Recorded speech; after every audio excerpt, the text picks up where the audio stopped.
Asansol GRP ने यात्रियों के खोए या चोरी हुए मोबाइल बरामद कर लौटाया। आसनसोल रेलवे स्टेशन से बीते लगभग 1 साल के भीतर खोए हुए या चोरी हुए मोबाइल आसनसोल जीआरपी बरामद कर सोमवार को उनके असली मालिकों को लौटाया। मोबाइल पाकर यात्रियों के चेहरे खिल उठे। जीआरपी प्रभारी परीक्षित चटर्जी ने बताया कि मोबाइल फोन चोरी और खोने की कई घटनाओं की जांच के बाद कुल 22 मोबाइल फोन बरामद किए हैं और उन्हें उनके असली मालिकों को लौटा दिया है।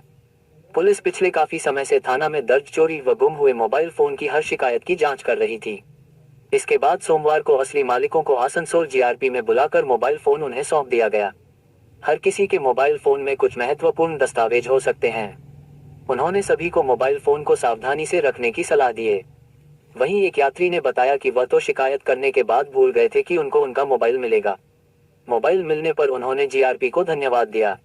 সকাল 6:30 কোনো আশা করেছিলেন কি পাবে কি? তো আজকে কি বলবেন?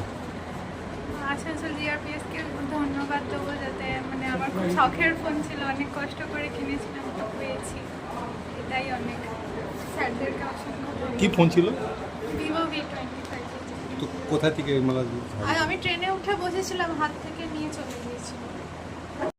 22টা mobile phone, missing mobile phone, যেটা থেকে চুরিয়ে যাওয়া, আমরা এগুলো ট্র্যাকিংয়ের মাধ্যমে উদ্ধার করে এই কাজটাই আমাদের এসওজি সেল, যেটা হেডকোয়ার্টারে হাওড়া জিআরপি ডিস্ট্রিক্টের হেডকোয়ার্টারে আছে এসওজি সেল, ওনাদের সক্রিয় সহযোগিতায় ওনাদের কাছ থেকে সিডিআর বা টাওয়ার লোকেশান আইএমএস আসছে, দেওয়ার পরে সেই রেজাল্ট পেয়ে আমাদের অফিসাররা প্রচণ্ড চেষ্টা করে এই কাজগুলো উদ্ধার করেছে। ম্যাক্সিমাম এই 22টা ফোনের মধ্যে ম্যাক্সিমাম ফোন, অন্তত 95% ফোন কিন্তু ঝাড়খণ্ড এবং বিহার স্টেট থেকে রিকভারি, যেগুলো কিন্তু খুব কষ্টসাধ্য ব্যাপার।